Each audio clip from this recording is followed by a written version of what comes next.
जय जिनेंद्र, मैं शिखा जैन पाठशाला में अध्यापिका हूँ। यह प्रदर्शनी एक प्रयास है जैन धर्म के विचारों के प्रचार प्रसार का, जिसमें पाठशाला के छात्रों ने जैन धर्म के विभिन्न विषयों पर जानकारी दी है। मैं पुष्पा जैन, मैं पाठशाला की प्राध्यापिका हूँ। हमारी पाठशाला का नाम श्री 108 आचार्य श्री विद्यासागर जी महाराज दिगंबर जैन पाठशाला है। हमारी पाठशाला श्री 108 प्रशांत सागर जी एवं निर्वेद सागर जी के द्वारा स्थापन हुई है। विगत 13 साल से सुचारू रूप से नियमित शुरू है। रविवार को छात्रों द्वारा अष्टद्रव्यों से पूजन तथा अभिषेक होता है। इंद्रधनुष्य के 7 रंगों में जैसे दिखता है श्वेत रंग दिखाई, इंद्रधनुष्य के 7 रंगों में जैसे दिखता है श्वेत रंग दिखाई, वैसे ही पाठशाला के विभिन्न कार्यों में मैत्री, सहयोग, विश्व बंधुत्व और मनुष्य पर्याय के कल्याण की पवित्र भावना देती है दिखाई, पवित्र भावना देती है दिखाई। जय जिनेंद्र, जय जिनेंद्र, जय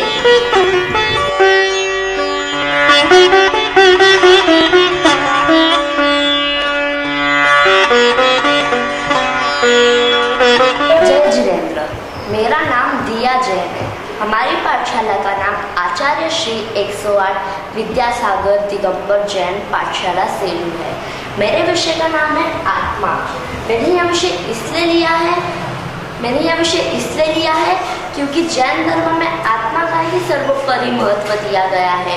जैन धर्म में आत्मा का सच्चा स्वरूप संसार को जिनेंद्र भगवान ने ही बतलाया है। वैसे ही आत्मा यानी जो ज्ञान स्वभावी जीव तत्व को आत्मा कहते हैं। आत्मा का स्वभाव जानना देखना है। आत्मा में अनंत सुख, वीर्य, ज्ञान, दर्शन आदि अनेक गुण भरे हुए हैं। आत्मा अमूर्तिक है, हम इसे इंद्रियों से नहीं जान सकते। आत्मा अविनाशी है, न ये मरती है न ये जन्म लेती है। आत्मा का समानार्थी शब्द जीव है। आत्मा और शरीर अलग अलग है। आत्मा हमें दिखाई नहीं देती किंतु अनुभव की जा सकती है। आत्मा तप आदि धारण कर अपने कर्मों का क्षय कर मोक्ष प्राप्त कर सकती है। वैसे ही आत्मा के 3 प्रकार है, बहिरात्मा, अंतरात्मा और परमात्मा। बहिरात्मा यानी यह जीव मानता है कि शरीर और आत्मा एक है। शरीर के सुख दुख में ही आत्मा का सुख दुख मानता है। शरीर के नाश में ही आत्मा का नाश मानता है। इस पर एक श्लोक है, मिच्छान्न नमोय अपरूपा नमुनिये सो भैरप्पा जी ने बनी पुनः संसार भमिए। इसका अर्थ है कि जो परमात्मा को नहीं समझता और जो मिथ्या दर्शन से मोहित जीव अपने आप को नहीं समझता, उसे जिन भगवान ने बहिरात्मा कहा है। हम अब आगे बढ़ेंगे अंतरात्मा की ओर। अंतरात्मा यानी यह जीव मानता है कि शरीर और आत्मा अलग अलग है। शरीर का नाश होता है किंतु आत्मा का कभी नाश नहीं होता। यह जीव बाहरी बातों को त्याग कर सिर्फ आत्मा की ओर ही ध्यान लगाता है। इस पर भी एक श्लोक है, जो पर्यानी अप परु जो पर भाव चाहिए सो पंडी अप्पा मुनिंद्री सो संसार हुई है। इसका अर्थ है कि जो परमात्मा को समझता है और जो प्रभाव का त्याग करता है उसे पंडित आत्मा समझो। पंडित आत्मा यानी अंतरात्मा। यह जीव संसार को छोड़ देता है। इसके 3 प्रकार है, उत्तम, मध्यम, जगन्य। उत्तम यानी जो शुद्ध प्रयोगी और आत्मध्यानी मुनीश्वर है, वह सब उत्तम अंतरात्मा कहलाते हैं। मध्यम अंतरात्मा यानी जो छठे गुण स्थानवर्ती जो निर्गंत मुनिया है, वह सब मध्यम अंतरात्मा कहलाते हैं। और जगन्य अंतरात्मा यानी जिन्होंने राग द्वेष भिन्न करा है और जो जिसने अपने स्वभाव पर दृढ़ श्रद्धा पाया है, वो श्रावक को जगन्य अंतरात्मा कहते हैं। अब हम आगे बढ़ेंगे परमात्मा की ओर। परमात्मा यानी जो सर्व दोषों से रहित शुद्ध आत्मा है, वही परमात्मा है। जैसे दूध में घी होता है और घी को प्राप्त करने हैं तो हमें दूध को गर्म करना, भिगोना, जमाना या मक्खन निकालना पड़ता है और मक्खन को गर्म करने के बाद ही हमें घी प्राप्त होता है। वैसे ही अंतरात्मा द्वारा सम्यक चारित्र तप आदि के बल से अपनी आत्मा को उसके दोषों से दूर करके परमात्मा बनाया जा सकता है।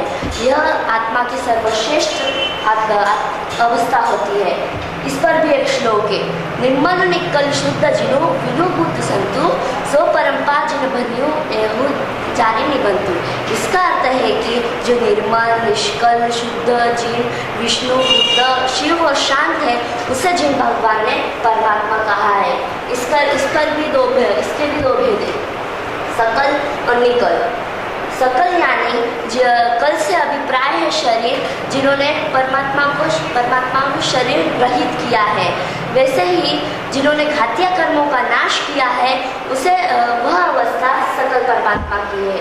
निकल परमात्मा यानी जिनको शरीर नहीं होता और जिन्होंने 8 कर्मों का नाश किया है उसे जिन भगवान ने निकल परमात्मा कहा है।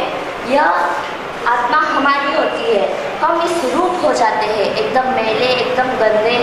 और वैसे ही अंतरात्मा यानी ये मुनिराजों की आत्मा होती है, पहले बहिरात्मा से अंतरात्मा और अंतरात्मा से परमात्मा। परमात्मा यानी जिनेंद्र भगवान की आत्मा होती है। जब पर द्रव्य में आस्था रख रहे हो तो बहिरात्मा, जब निज धर्म को समझ रहे हो तो अंतरात्मा, और जब कर्म कलम से रिक्त हो तो परमात्मा। जय जिनेंद्र।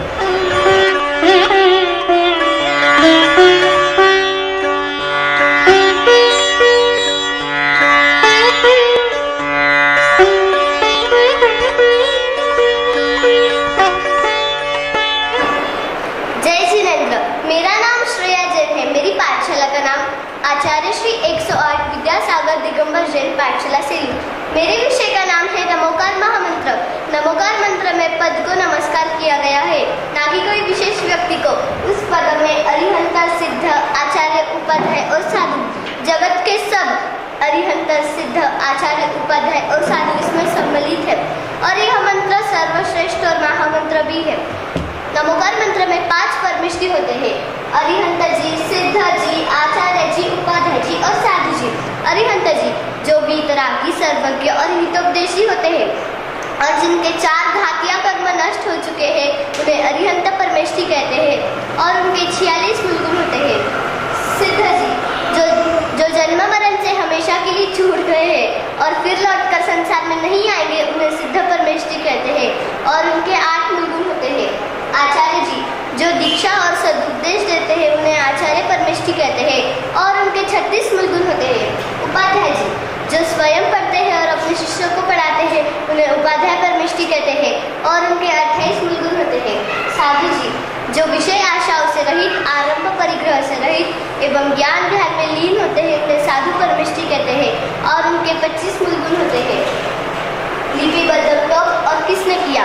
नमोकार मंत्र को लिपिबद्ध आचार्य श्री 108 पुष्पदंत महाराज जी ने शतखंडागम की पहली पुस्तक में 2000 साल पहले किया। मंत्र की महिमा, ऐसो पंचनमो यारो सब पाप पनासनो मंगलानंच सव्यसिन परमम हवई मंगलम। यानी यह पंच नमस्कार मंत्र सभी पापों का नाश करने वाला है और सभी मंगलों में पहला मंगल है। पद अक्षर मात्राएं, नमोकार मंत्र में 5 पद, 35 अक्षर और 58 मात्राएं होती है। भाषा अन्य नाम, नमोकार मंत्र प्राकृत भाषा में है। नमोकार मंत्र के 5 मुख्य नाम है, मूल मंत्र, महामंत्र, अनादिदंडन मंत्र, अपराजित मंत्र, पंच परमेष्टि मंत्र। कब और कैसे पढ़े? नमोकार मंत्र को कभी भी और किसी भी अवस्था में पढ़ा जा सकता है। जय जिनेंद्र।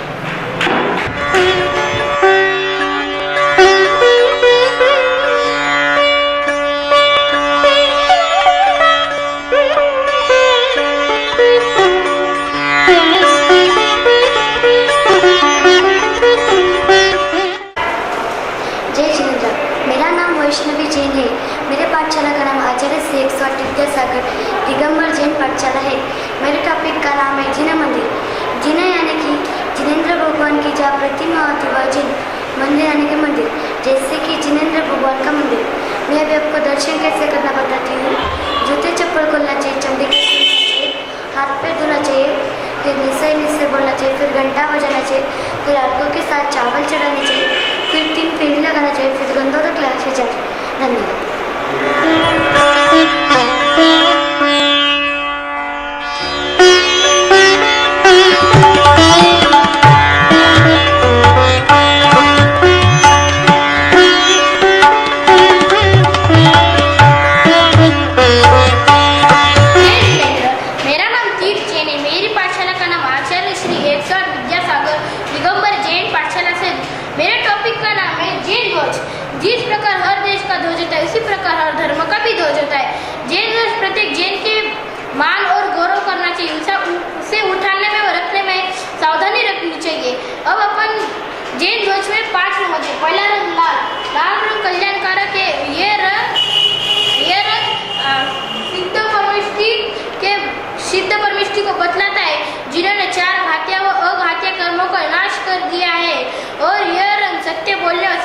पर चलने की शिक्षा देता है। अब सत्य बोलने यानी कि क्या कि अपन कोई चीज़ झूठ बोल रहे हैं, झूठ न बोले, जो चीज़ सत्य है वो सत्य ही बोलना चाहिए।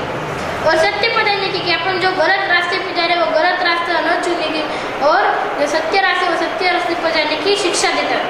दूसरा रंग पीला है। पीला रंग शांति का प्रतीक है, और यह रंग सिद्ध परमेष्ठी के शिष्यों के प्रति वात्सल्य के प्रतीक है। वात्सल्य यानी कि क्या कि प्रेम। और यह रंग आचार्यों का पाठ पढ़ाता है। तीसरा रंग सफेद है। सफेद रंग धनादि लाभ का प्रतीक है। धनादि यानी कि क्या, संपत्ति लाभ का प्रतीक है। और यह रंग अनंत परमेष्ठी के प्रतीक है, जिन्होंने 4 घातीय कर्मों का नाश कर दिया है। अभी 4 घातीय कौन थे? ज्ञानावर्णी, दर्शनावर्णी, मौन, ये और अंतराय। और यह रंग अहिंसक आचरण की भी प्रेरणा देता है। चौथा रंग हरा है। हरा रंग अभय का प्रकट है, और यह रंग उपाध्याय परमेष्ठी का प्रतीक है, जिन्होंने पठन, पाठन और स्वाध्याय को प्रेरणा देता है। और जो पठन यानी कि मैं जो बोल रहा हूँ उसे पठन कहते हैं, और जो स्वाध्याय यानी कि पाठन यानी कि क्या, जो आप सुन रहे हैं पाठन बोल रहे हैं, और स्वाध्याय यानी कि जो मेरा ज्ञान है और जो मैं से सबको बताना चाहता हूँ उसे स्वाध्याय कहते हैं। अब पांचवा रंग नीला है। नीला रंग विजय का सूचक है। विजय यानी कि क्या, जीतना। और यह रंग साधु परमेष्ठी का प्रतीक है, जो स्वयं को साधना के साथ मुक्त की ओर कदम बढ़ाते। अब अपन हर एक इसमें जान रहे प्रतीक यानी कि क्या, अगर अपन कहीं दूर जा रहे हो तो अपन देखते हैं प्लस का चिन्ह। वो प्लस के चिन्ह देखते थे अपन बोल रहे थे कि ये मेडिकल का चिन्ह, इसे प्रतीक कहते हैं। और जैन ध्वज में स्वस्तिक क्यों रहता है? क्योंकि इसके अंदर मनुष्य गति, तिरंज गति, देव गति, नर गति, इसके ऊपर 3 बिंदु रहते हैं। इसका यानी क्या, सम्यक दर्शन, सम्यक ज्ञान, सम्यक चक्र, इसके ऊपर अर्धचंद्र बनता है। अर्धचंद्र के ऊपर छोटा सा पिंपल रहता है। इसके यानी कि क्या, सिद्धशिला, जहाँ पे सदाकाल की सूखी कुछ दुख नहीं है। और एक खास बात, जैन ध्वज आयताकार 3:2 अनुपात होना चाहिए। जय जिनेंद्र।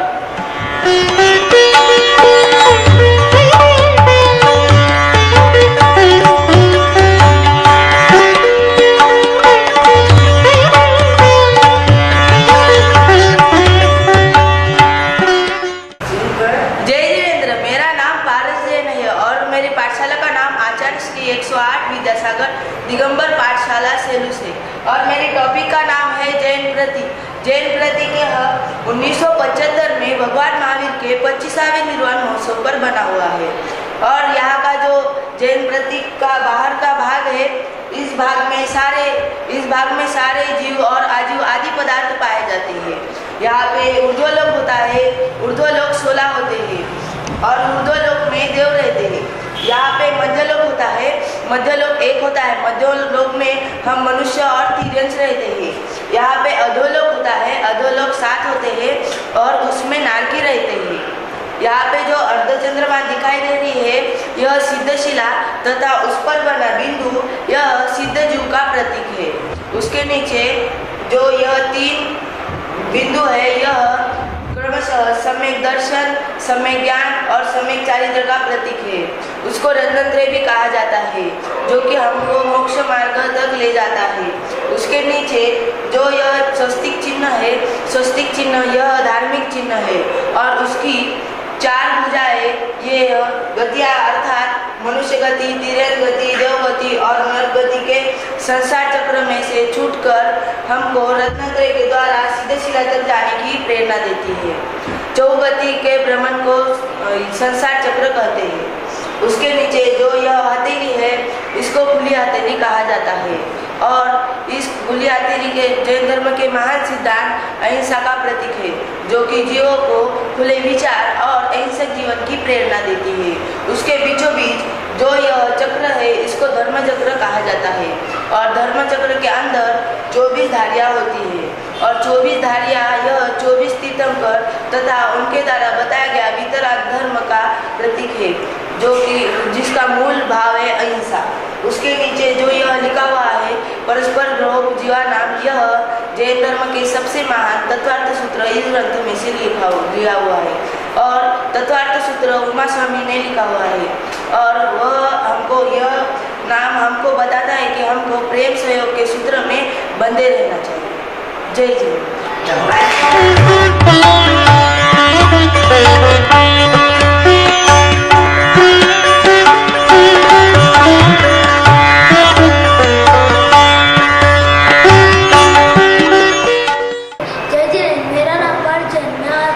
पाठशाला का नाम श्री 108 विद्यासागर दिगंबर जैन पाठशाला।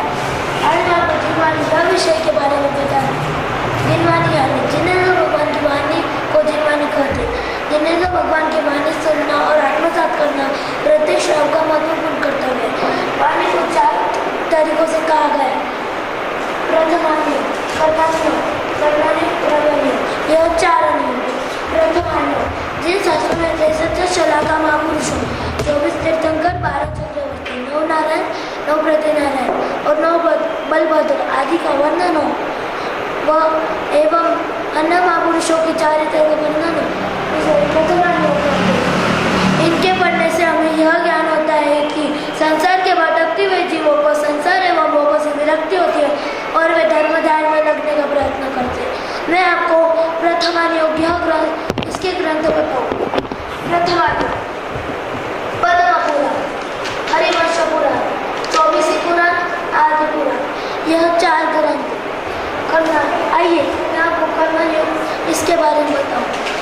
जिन शास्त्रों में लोक, अलोक, गत्या, छहकार आदि का वर्णन हो उसे कर्मयोग कहते हैं। इनके पढ़ने से हमें परिणामों की विविधता आदि का ज्ञान होता है और कैसे भाव करने का क्या फल हो वह हमें कर्मयोग ग्रंथ से ज्ञान होता है और जीव अशुभ परिणाम न करता शुभ परिणाम करते हुए शुद्ध होता है। मैं आपको कर्णन योग इसके 2 ग्रंथ है, मैं आपको वह बताऊंगा। कर्णन योग, त्रिलोकसार, चरणान योग, जिन ग्रंथों में मुनि तथा श्रावक के व्रत व आचरणों का वर्णन हो उसे चरणान योग कहते हैं। इनके माध्यम से हमें यह ज्ञान होता है कि मुनि धर्म और श्रावक धर्म कैसा होना चाहिए और हमें अपने जीवन में कैसा आचरण करना श्रेष्ठ है। मैं आपको चरणान योग इसके ग्रंथ बताऊँ। मूलाचार, भगवती आराधना, रत्न खंडक श्रावकाचार, सागर धर्मामृत।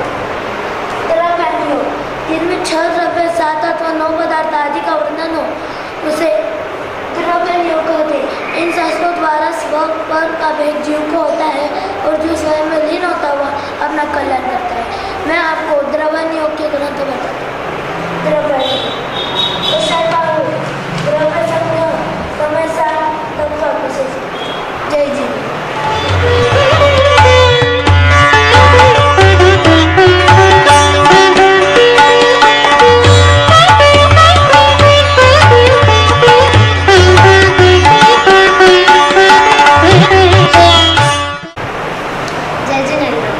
मेरा नाम साची जैन है। मेरे पाठशाला का नाम आचार्य श्री 108 विद्यासागर दिगंबर जैन पाठशाला सेलू है।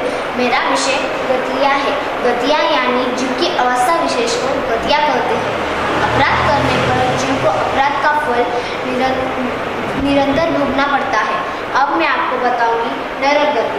नरक गति में जो असुर कुमार जाति के देव रहते हैं वह बहुत ही हिंसा मारपीट करते हैं, इसलिए उसमें क्रोध विषय की मुख्यता बताई गई है। अब मैं आपको बताऊंगी नरक गति के कारण। पहला, बहुत आरंभ यानी घर व व्यापार के कार्यों से अधिक हिंसा करना। दूसरा, बहुत परिग्रह यानी ज़्यादा से ज़्यादा धन दौलत आदि सामग्री का जोड़ना। तीसरा, स्वाभिमान की कठिनता यानी मायाचारी आदि करना। अब मैं आपको बताऊंगी नरक गति के दुख। पहला, नरक गति में जन्म लेते ही नरक की भूमि स्पर्श करते ही सैकड़ों और बिच्छुओं का डसना। दूसरा, अत्यंत सर्दी और गर्मी। तीसरा, खाने के लिए एक दाना भी ना मिलना। चौथा, पीने के लिए पानी का एक बूंद भी ना मिलना। पांचवा, असुर कुमार जाति के देव द्वारा निरंतर पीड़ा आदि शरीर को छिन्न भिन्न कर देना। अब मैं आपको बताऊंगी तिर्यंच गति। तिर्यंच गति में जो सांप होता है वो खुद डरता है और हम लोगों को डराता है, इसलिए उसमें मायाचारी की मुख्यता बताई गई है। अब मैं आपको बताऊंगी तिर्यंच गति के कारण। पहला, मायाचारी। दूसरा, मुटीलता। तीसरा, ढगना। अब मैं आपको बताऊंगी तिर्यंच गति के दुख। पहला, स्थावर आदि आदि में ज्ञान व इंद्रियों की हीनता का दुख। दूसरा, स्वयं की रक्षा की चिंता। तीसरा, खाना खोजने की चिंता। चौथा, छिन्न भिन्न का दुख। पांचवा, असुर कुमार जाति के देव द्वारा मनुष्यों के द्वारा प्रतितीर्ण का दुख। अब मैं आपको बताऊंगी देवगति। देवगति में जो छोटे इंद्र रहते हैं उनको बहुत ही लोभ होता है कि हमें भी पैसा, गाड़ी, सोना, रानियाँ चाहिए, इसलिए उसमें लोभ विषय की मुख्यता बताई गई है। अब मैं आपको बताऊंगी नरगति के कारण। पहला, आकम निर्जरा यानी बिना इच्छा के दुख सहना। संयम के साथ असंयम का पालन होना।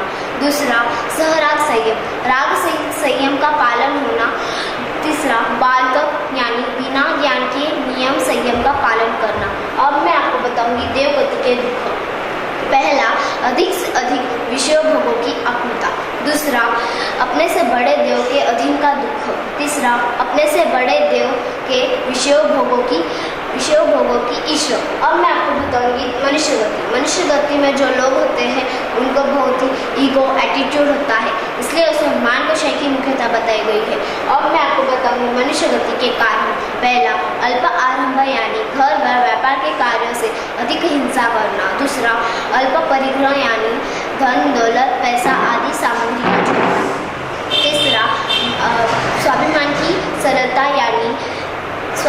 सरलता यानी मायाचारी आदि काम करना। अब मैं आपको बताऊंगी मनुष्य गति के दुख। पहला, माँ के पूर्व में गर्भ लेते ही अत्यंत पीड़ा होना। दूसरा, पढ़ाई की चिंता। तीसरा, रोजगार की चिंता। चौथा, बुढ़ापा की चिंता। पांचवा, रोग का भय। छठवा, मरण की चिंता। जय जिनेंद्र।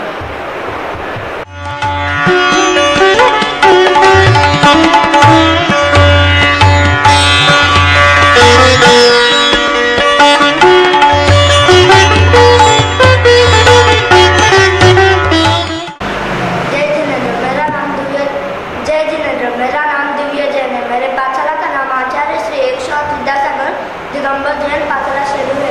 मेरा आज का विषय है पर्व। पर्व शब्द पौर शब्द से बना है। पौर शब्द का अर्थ होता है जोड़ना। पर्व के दो प्रकार होते हैं, तात्कालिक पर्व, त्रिकालिक पर्व। तात्कालिक पर्व, जो पर्व किसी व्यक्ति या घटना विशेष के निमित्त से प्रवर्तित होते हैं उन्हें तात्कालिक पर्व कहते हैं, जैसे अक्षय तृतीया, रक्षाबंधन, महावीर जयंती, दीपावली। यहाँ मैं आपको दीपावली पर्व के बारे में बताने वाला हूँ। कब मनाया जाता है? कार्तिक कृष्ण अमावस्या के दिन मनाया जाता है। इस तीर्थंकर के काल से मनाया जाता है। तीर्थंकर महावीर के काल से मनाया जाता है। कौन से घटना से संबंधित थे? तीर्थंकर महावीर निर्वाण व गौतम मंडल के केवल ज्ञान जगत से संबंधित है। दूसरा पर्व है त्रिकालिक पर्व, जो अनादि से है और अनंत काल तक रहने वाले हैं तथा जिनका किसी व्यक्ति या घटना से कोई संबंध नहीं है, उन्हें त्रिकालिक पर्व कहते हैं, जैसे अष्टानी का पर्व, 10 लक्षण इत्यादि। यहाँ मैं आपको अष्टानी का पर्व के बारे में बताने वाला हूँ। आज दिन मनाया जाने वाला अष्टानी का पर्व जैन धर्म में विशेष स्थान रखता है। आज दिन का यह उत्सव साल में 3 बार आता है। इस अवधि को जैन मत मानने वाले रोज मंदिरों में विशेष पूजा, सिद्ध चक्र मंडल विधान, नंदीश्वर मंडल विधान, पूजा सकत अनुष्ठान करते हैं। अष्टमी से पूर्णिमा तक मनाया जाता है। जय जिनेंद्र।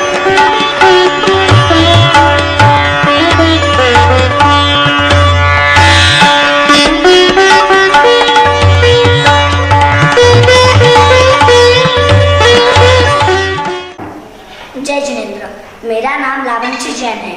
मेरे पाठशाला का नाम आचार्य श्री 108 विद्यासागर जी दिगंबर जैन पाठशाला है। मेरे आज के विषय का नाम है जीव के भेद। जीव के भेद यह विषय जैन सिद्धांतों में से एक है। यह हमें जीव के प्रकार और भेद का ज्ञान कराता है।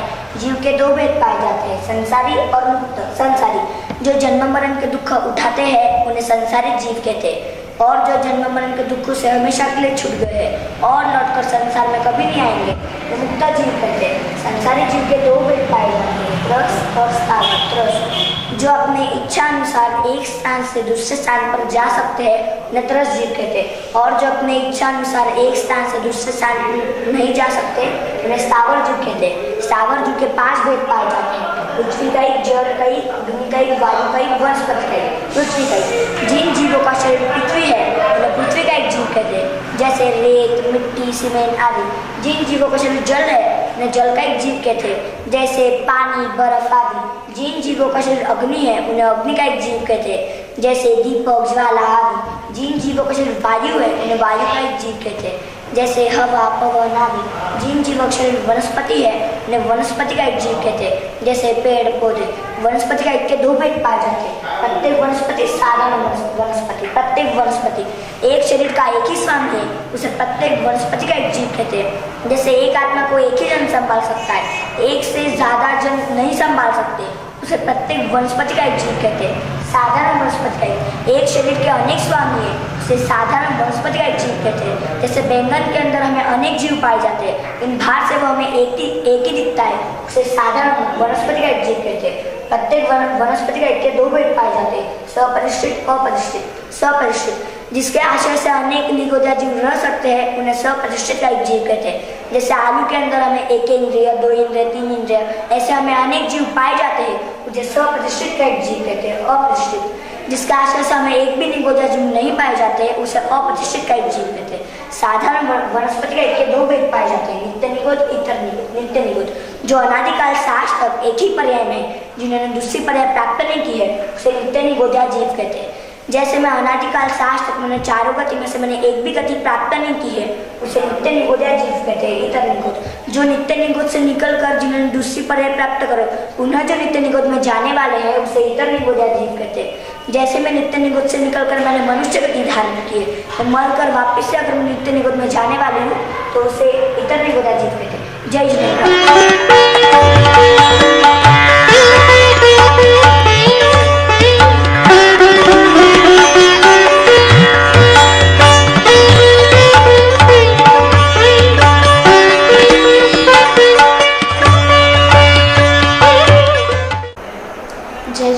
मेरा नाम मेघा जैन है। मेरे पाठशाला का नाम आचार्य श्री 108 विद्यासागर दिगंबर जैन पाठशाला से है। मेरा आज का विषय जीव के भेद है। जीव के भेद यह जैन धर्म के मूल सिद्धांत में से एक है।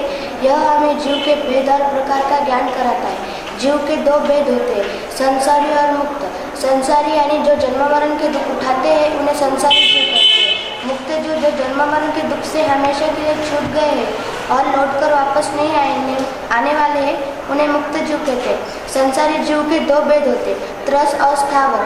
त्रस जीव अपनी इच्छानुसार एक स्थान से दूसरे स्थान पर जा सकते हैं, उन्हें त्रस जीव कहते हैं। स्थावर जीव अपनी इच्छानुसार एक स्थान से दूसरे स्थान पर नहीं जा सकते, उन्हें स्थावर जीव कहते हैं। त्रस जीव के चार भेद होते हैं, 2 इंद्रिय, 3 इंद्रिय, 4 इंद्रिय और 5 इंद्रिय। इसी में ही जिस जीव को 2 इंद्रिय, 3 इंद्रिय और 4 इंद्रिय होती है, उन्हें विकलत्र जीव कहते हैं। 2 इंद्रिय यानी क्या? यह स्पर्श और रसना, ये 2 इंद्रिय हो, उन्हें 2 इंद्रिय जीव कहते हैं। वह जीव विकलत्र जीव कहलाते हैं और वह असैनी होते हैं। 3 इंद्रिय जीव यानी क्या? जिन्हें स्पर्श, रसना, घ्राण ये तीनों इंद्रिय हो, उन्हें 3 इंद्रिय जीव कहते हैं। वह जीव विकलत्र जीव कहलाते हैं और वह असैनी होते हैं। 4 इंद्रिय जीव यानी क्या? जिन्हें स्पर्श, रसना, घ्राण ये स्पर्श, रसना, घ्राण, चक्षु ये 4 इंद्रिय हो, उन्हें 4 इंद्रिय जीव कहते हैं। वह जीव विकलत्र जीव कहलाते हैं और वह असैनी होते हैं। 5 इंद्रिय जीव यानी क्या? जिन्हें स्पर्श, रसना, घ्राण, चक्षु, कर्ण ये 5 इंद्रिय हो, उन्हें 5 इंद्रिय जीव कहते हैं। वह जीव विकलत्र जैसे मनुष्य, देव, नारकी, तिर्यंश आदि। मनुष्य की किसी कर्मावश्य आपघात के कारण कोई इंद्रिय नाश को प्राप्त हो चुकी हो तो भी वह मनुष्य पंचेंद्रिय में ही आता है। पंचेंद्रिय के 2 भेद होते हैं, सैनी, असैनी। सैनी यानी क्या? जिन्हें आत्मा हो, जो दीक्षा सदुपदेश ग्रहण कर सके, उन्हें सैनी जीव कहते हैं। सैनी जीव चारों गतियों में पाए जाते हैं। असैनी जीव यानी क्या? जिन्हें आत्मा हो लेकिन वह ज्ञान और दीक्षा ग्रहण नहीं कर सकते, उन्हें असैनी जीव कहते हैं। असैनी जीव मात्र तिर्यंश में ही पाए जाते हैं। जिस जीव को 2 इंद्रिय, 3 इंद्रिय और 4 इंद्रिय होती है, उन्हें असैनी जीव कहते हैं, जैसे कुछ तोते और पानी में रहने वाले सर्प। जय जय।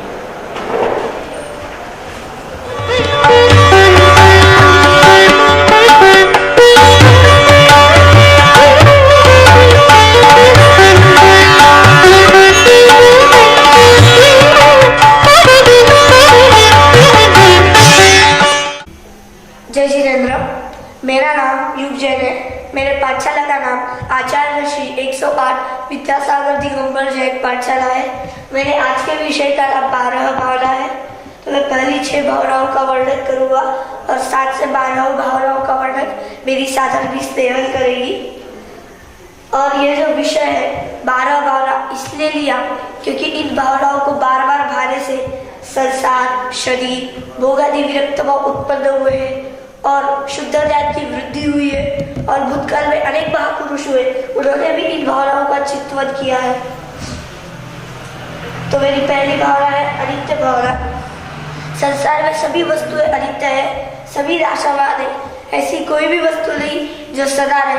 नित्य तो केवल आत्मा ही है। संसार में जो जन्म लेता है वह तो अवश्य ही मरता है, अतः इनमें राग भाव तो रखना ही नहीं चाहिए। ऐसा चिंतन करना अनित्य भावना है। उदाहरण के तौर पर हम दिलारजरा को ले सकते हैं। वो जो अनिराग भगवान के सामने नृत्य कर रही थी, उसकी भी मृत्यु हो गई, यानी वो भी नाशवान है, वो थोड़ी सदा रहने वाली है। मेरी दूसरी भावना है अशरण भावना। संसार में जितने भी जीव है, किसी को भी शरण नहीं है, सहारा नहीं है और अपन किसी को बचाने में भी समर्थ नहीं है। अगर उसकी आयु समाप्त हो गई तो अपन उसे बचा नहीं सकते। मतलब एक जीव दूसरे जीव की रक्षा तो कर ही नहीं सकता। मतलब उसकी आयु समाप्त हुई तो वह तो बढ़ने ही वाला है। बस केवल पंचपरमेष्टि की शरण और धर्म की शरण ही सर्वश्रेष्ठ है। ऐसा चिंतन करना अशरण भावना है। उदाहरण के तौर पर हम दिलारजरा को वापिस ले सकते हैं कि उसकी भी आयु समाप्त हुई, तो उसकी भी मृत्यु हो गई। अपन थोड़ी उसे बचाने में समर्थ थे। और फिर अपना जो शरण है, ये तो अपन शरीर के वश होकर अपन शरण में आते हैं कि अपन बोलते हैं कि हम पंचपरमेष्टि की शरण में है और धर्म की शरण में है। परंतु हम शरीर के वश होकर ऐसा बोलते हैं। बस आत्मा के वश अपन ऐसा होकर नहीं बोलते, क्योंकि शरीर अपने पास है, अपन अभी मुक्त नहीं हुए, इसलिए हम उनकी शरण में है। अगर अपन मुक्त हो गए तो अपन उनकी शरण में नहीं, हम दूसरों के शरण देंगे। तीसरी है संसार भावना। संसर्ग करने अर्थात जन्म मरण रूप परिवर्तन का नाम ही संसार है। संसार में सभी जीव दुखी है, कोई भी सुखी नहीं है। और ये जो अपना संसार भ्रमण चालू है, अपना चक्र, एक भाव से दूसरा भाव, दूसरा भाव से तीसरा भाव, ये जो चालू है, इसको छोड़ने के लिए हम बस केवल एक ही चीज कर सकते हैं, वही आत्मा का ज्ञान, जिससे हमें मुक्ति प्राप्त हो सकती है। तो मेरी चौथी भावना है एकत्व भावना। हम संसार में सर्वार्थ अकेले हैं, अकेले ही जन्म लेते, अकेले ही मरते और अकेले ही सुख दुख भोगते हैं। ऐसा चिंतन करना एकत्व भावना है। उदाहरण के तौर पर हम खुद भी है, पर उदाहरण के तौर पर रावण, वो भी अकेला जन्म लेता है, अकेले मरता है, अकेले ही सुख दुख अभी भी नरक में भोग रहा है। वो थोड़ी किसी अपने सगे संबंधी को अपने साथ लेके गया और अपने कर्म बांटा। तो पांचवी है अन्यत्व भावना। प्रत्येक द्रव्य अन्य द्रव्यों से भिन्न है। इसी प्रकार संसार में जितनी भी वस्तु है अपनी नहीं है, कोई भी नहीं है। ये शरीर भी अपना नहीं है, ये तो शरीर का संबंध आत्मा के साथ अनादि कालों से चला आ रहा है, फिर भी शरीर और आत्मा भिन्न है। ऐसी भावना अन्यत्व भावना है। उदाहरण के तौर पर हम खुद ही है कि धन है, दौलत है, संपत्ति है, सब है, पर शरीर ही अपना नहीं है। तो ये संसार की वस्तुएं अपनी कैसे, अपना मोह कैसे उसमें। छठी है अशुचि भावना। ये जो अपना देह है, चमड़ी है, मांस है, ये सारी तो बाहर से निकलने वाली सुंदर पदार्थ है, पर अगर इसको छोड़ के देखे गए तो अपने शरीर में इतने घृणित पदार्थ भरे हुए, इतने गंदे पदार्थ भरे हुए। अगर अपन ने एक बार देख लिया तो अपन ऐसा कहेंगे संसार में सबसे गंदी वस्तु केवल शरीर है। बस इसी शरीर को छोड़ने के लिए हम रत्नत्रय धारण करने वाली आत्मा जो शरीर से भिन्न है, इसकी शुचिता प्रकट कर सकते हैं। आत्मा ही केवल शुचि है। केवल शुचि मतलब पूरे संसार में शुचि सी आत्मा है, मतलब पवित्र। तो हमने देखा कि अनित्य में हमें छोड़ने की बात की, मतलब सारे शरीर रस हमारे, पर आत्मा ने ये अशरण में हमने देखा कि शरीर के वश अपन शरण में, आत्मा के वश में ये संसार में, अपने संसार में सभी छोड़ना है, बोले तो शरीर भी है। और एकत्व बोले तो मैं अकेला हूँ, और अन्यत्व बोले तो मैं मेरा कोई नहीं, मतलब दोनों का एक ही मतलब है। पर एकत्व बोले तो मैं अकेला हूँ, और अन्यत्व बोले तो मेरा कोई नहीं। और छठे में अशुचि बोले तो अपने इसकी बात कही हुई है। और ये जो 6 भावना मैंने बोले, ये पूरी शरीर को छोड़ने की बात कर गई है। और जो आगे की 7 से 12 भावना है, उसमें हमें ग्रहण करना है आत्मा की बात, मतलब ये 6 भावना हमें छोड़ना है, और आगे की 6 भावना हमें ग्रहण करना। जय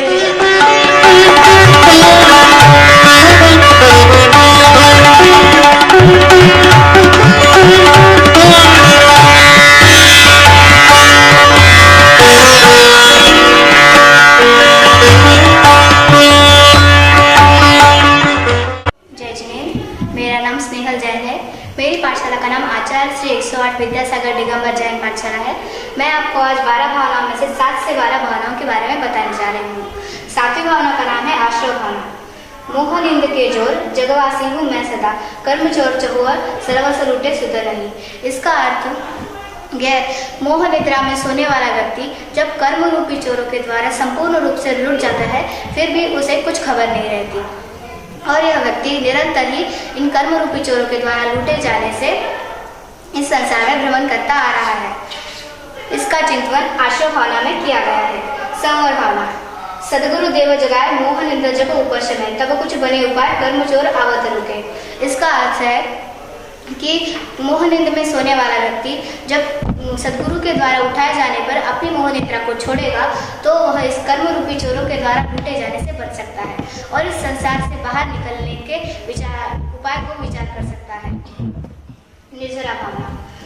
इसमें बताया गया है कि ज्ञान के दीपक में तप का तेल डालकर उसके प्रकाश से कर्म रूपी चोरों को भगाया जा सकता है, और पंच महाव्रतों का संचार करके पंच इंद्रियों को जीतकर निर्जरा भावना को धार सकते हैं। लोक भावना। इसमें यह बताया गया है कि कैसे यह जीव अनादिकाल से ही इस संसार में भ्रमण करता आ रहा है, क्योंकि इस जीव को यथार्थ ज्ञान प्राप्ति नहीं हुई। बोधि दुर्लभ भावना। इसमें यह बताया गया है कि इस संसार में धन, वैभव, सोना, चांदी, राजस्व इत्यादि वस्तुएं बहुत ही सरलता से मिल जाती है। यह वस्तुएं सुलभ है, परंतु यथार्थ ज्ञान ऐसा है जो बहुत ही दुर्लभ है। इसे पाने के लिए बहुत कष्ट उठाने पड़ते हैं। धर्म भावना।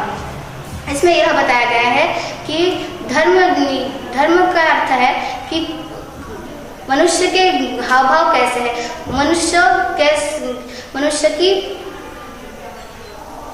मनुष्य की स्वभाव कैसा है, स्वभाव के द्वारा उसके धर्म को जान सकते हैं।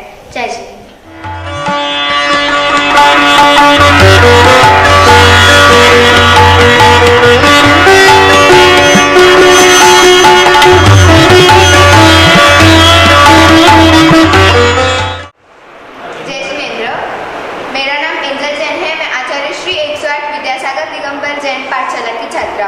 मेरा टॉपिक है सम्राट चंद्रगुप्त के 16 स्वप्न, जिनमें से 8 मैं बताऊंगी और 8 मेरी साधर्मी बताएगी।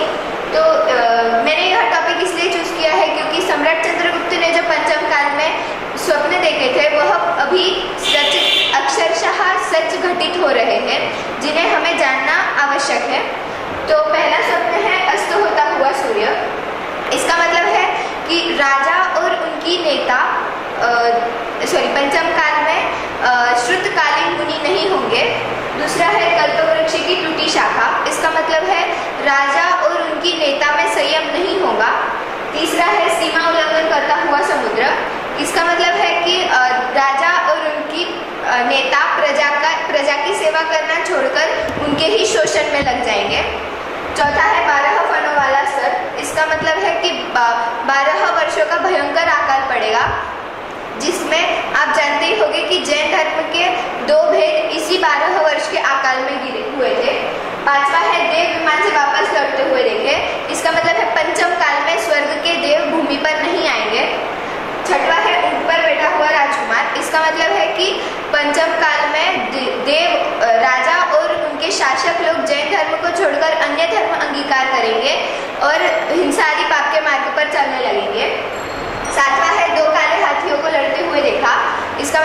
कि समय पर बरसात नहीं होगी, यदि हुई तो बाढ़ आ जाएगी या तो अकाल पड़ जाएगा। 8वां है 2 बछड़ों को रथ खींचते हुए देखा। इसका मतलब है कि मुनि दीक्षा निर्वाह अवस्था में ली जाएगी। वृद्धावस्था शक्तिहीन होगी जिसमें नियमों का पालन करना मुश्किल हो जाएगा। जय श्री।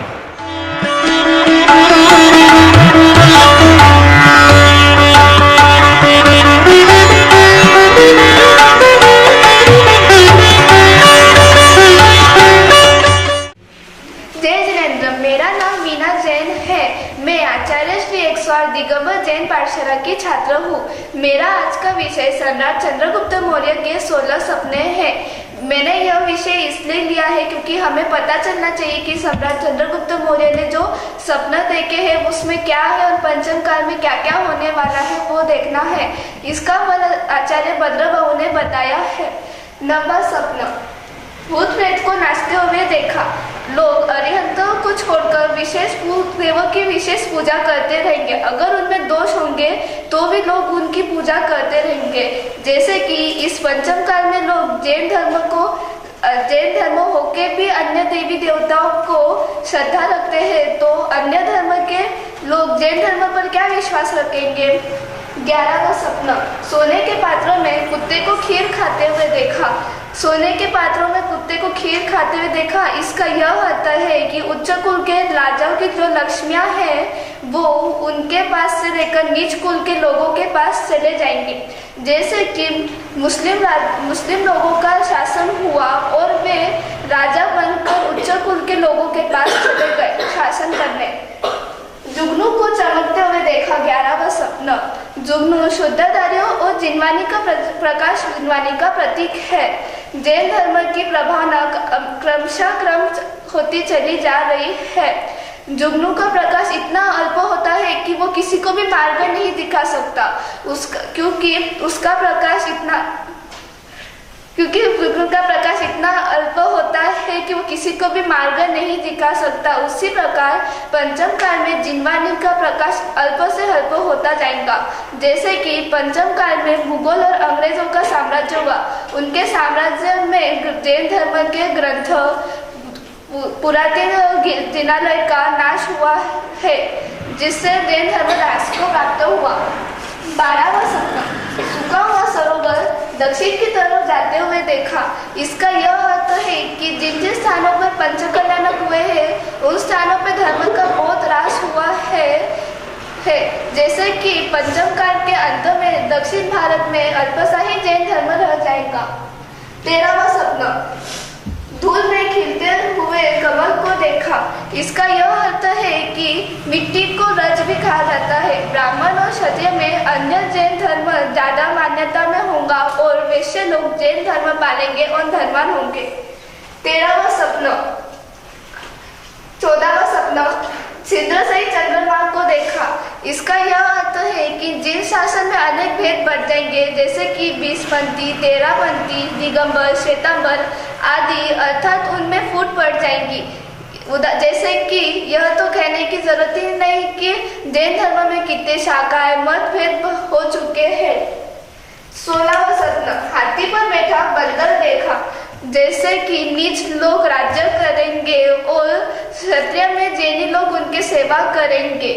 हम लोग देश में विदेश में जाकर नौकरियां करते, उसके मालक कौन, नीच कुल वाले, अन्य धर्मी वाले, हिंसा करने वाले लोग राज्य कर रहे हैं। जैसे कि क्षत्रिय लोग सेवा करेंगे और नीच लोग राज्य करेंगे। 16वां सपना, धूल में रत्नों का ढेर देखा। इसका यह अर्थ है कि मुनियों में भेद पड़ जाएंगे, एक दूसरे की निंदा करने लगेंगे, आपस में हिल मिल कर नहीं रहेंगे। हमने ये जो 16 सपना देखे हैं यह सब पंचम काल के प्रभाव है। हमने पंचम काल का प्रभाव है। यह 16 सपना सम्राट चंद्रगुप्त मौर्य ने देखे हैं। उनका यह अर्थ है जो सत्य हो रहा है। जब तक हमें कोई बीमारियां नहीं है, हमारी इंद्रियां स्वस्थ है, हमें बुढ़ापा नहीं आया, जब तक हमें हमारा धर्म अच्छे से पाल लेना चाहिए। अगर हमने हमारा धर्म अच्छे से पाल लिया तो हम पुण्यशाली जीव कहलाएंगे और हमें हमारा धर्म पंचम काल के अंत तक बचा के रखना है। जय जिनेंद्र।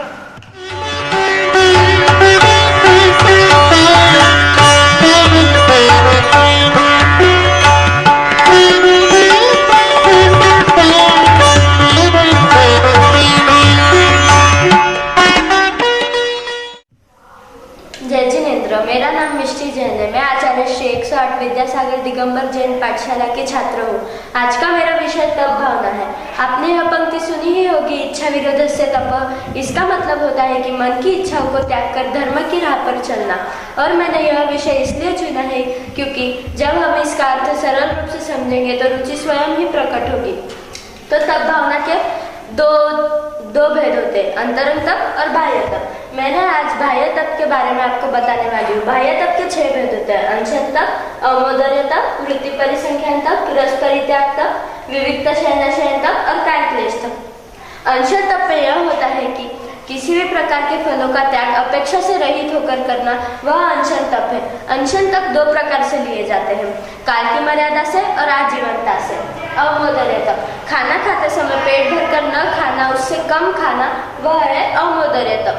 वृत्ति परिसंख्यान तप, यह तप मुनिराजों के होते हैं। वे अपने मन में कुछ प्रतिज्ञा लेते हैं और आहार के लिए गमन हो जाते हैं। रस परित्याग तप, जैसे दूध, दही, घी, गुड़, नमक, तेल, इनमें से 1-2 प्रकार का त्याग करना, वह है रस परित्याग तप। विविक्त शयन तप, एकांत स्थान जीवों की बाधा रहित वन में ध्यान अध्ययन करना, एक स्थान में बैठे रहना, वह है विविक्त शयन तप। कायक्लेश तप, यह तब भी मुनिराजों के होते हैं, जैसे एक करवट पे सोना, मौन में बैठना, वर्षा ऋतु के समय नदी के किनारे ध्यान अध्ययन करना, वह है कायक्लेश तप। जय जिनेंद्र।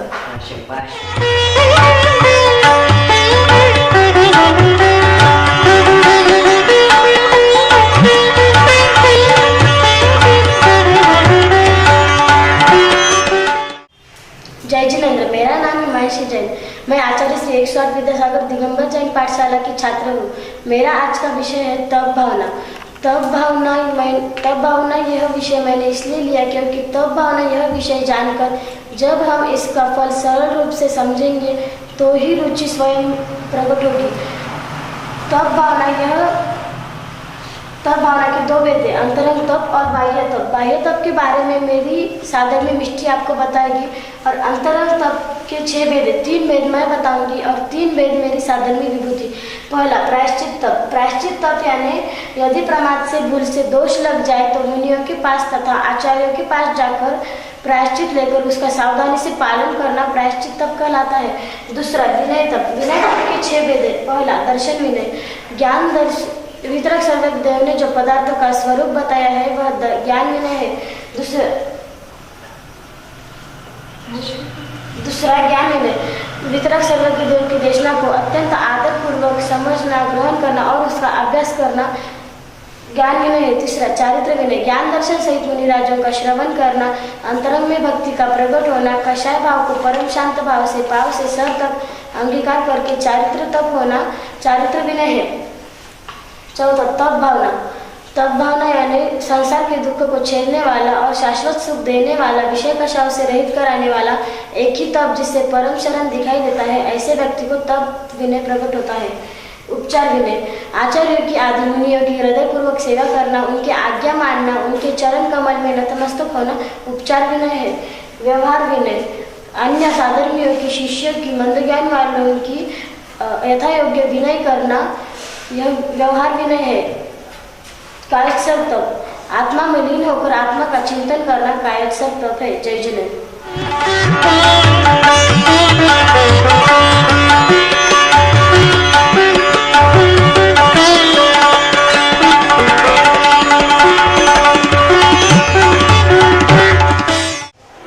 जय जिनेंद्र। मैं विभूति जैन। मैं आज आपको तप भावना के बारे में बताऊंगी। तप भावना के 2 भेद हैं, अंतरंग तप और बाह्य तप।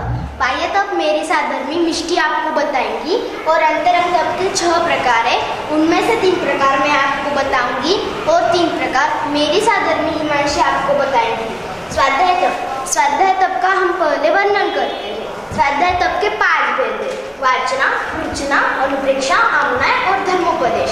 वाचना स्वाध्याय यानी कि निर्दोष ग्रंथों का पाठ, अर्थ तथा पाठ और अर्थ दोनों को पात्र मनुष्यों को पढ़ाना, बतलाना, समझाना, यह है वाचना स्वाध्याय तप। पूछना स्वाध्याय तप।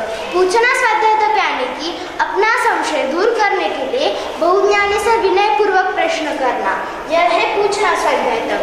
हमने हमारा संशय दूर नहीं किया तो हमें सम्यक ज्ञान प्रकट नहीं होता। अब हम देखेंगे अनुप्रेक्षा स्वाध्याय तप। अनुप्रेक्षा स्वाध्याय तप यानी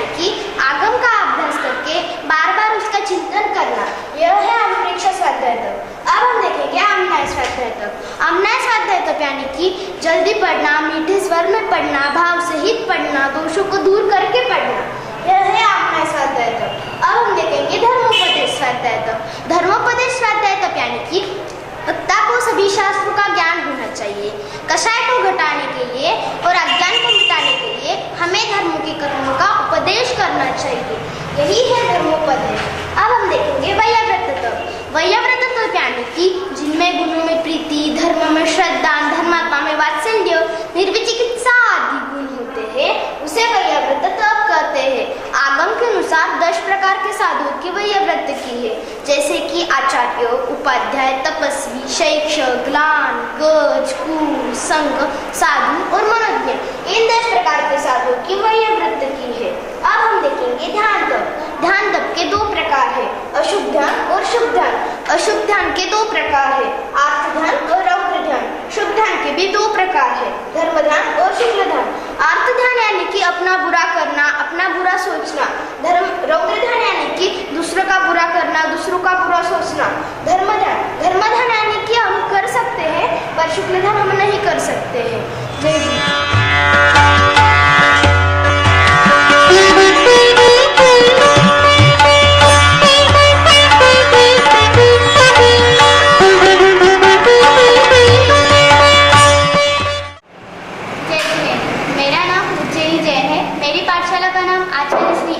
विद्यासागर दिगंबर जैन पाठशाला है। मेरे टॉपिक का नाम कालचक्र है। इसमें 2 मुख्य प्रकार है, उत्सर्पिणी और अवसर्पिणी। इसे 6 भागों में बांटा गया है। ये सूक्ष्म काल है जो अवसर्पिणी में पहला है और उत्सर्पिणी में 6वां काल है। ये 4 कोड़ा कोड़ी सागर रूपम का होता है। इसमें शरीर 3 कोष का, आयु 3 पल्यों का और आहार 3 दिन तुअर प्रमाण जितना होता है। इसके बाद में सूक्ष्म काल है जो अवसर्पिणी में दूसरा है और उत्सर्पिणी में 5वां काल है। ये 3 कोड़ा कोड़ी सागर रूपम का होता है। इसमें शरीर 2 कोष का, आयु 2 पल्यों का और आहार 2 दिन बेर प्रमाण जितना होता है। इसके बाद में सूक्ष्म काल है जो अवसर्पिणी में तीसरा है और उत्सर्पिणी में 4वां काल है।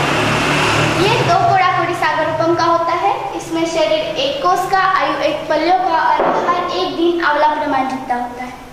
इसमें प्रथम तीर्थंकर जन्म लेते हैं और 80 कृषि का ज्ञान देते हैं। इसके बाद में दुखमा सुखमा काल है जो अवसर्पिणी में 4था काल है और उत्सर्पिणी में 3रा काल है। इसमें शरीर 500 धनुष का, आयु पूर्व कोण और आहार अनियमित है। ये 42,000 वर्ष न्यून 1 कोड़ा कोड़ी सागर का है।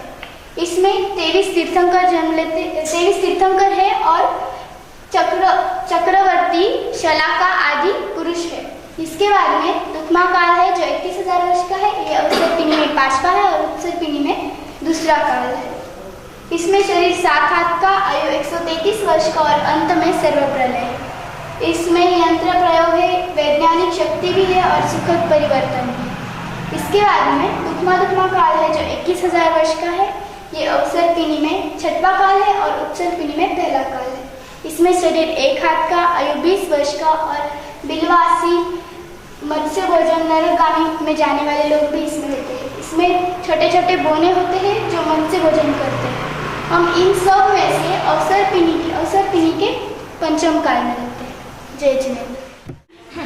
जय जिनेंद्र। मेरा नाम आरव जैन है। मैं रोजाना पाठशाला आता हूँ।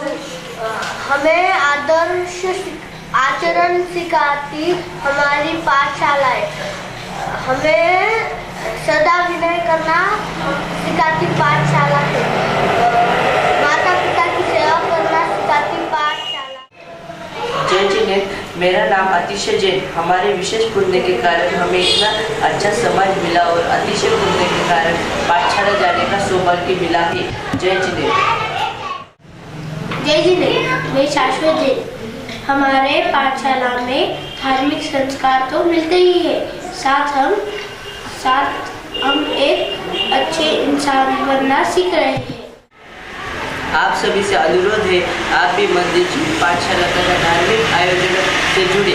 जय जिनेंद्र। जय जिनेंद्र। मैं शिवानी जैन। मैं पाठशाला में अध्यापिका के पद पर हूँ। इस वीडियो में अगर पाठशाला के छात्रों द्वारा अगर कोई गलती हुई हो तो मैं क्षमा चाहती हूँ। यह प्रयास आपको अगर अच्छा लगा हो तो आप लाइक और शेयर जरूर अपने विचार प्रकट कर सकते हैं। धन्यवाद।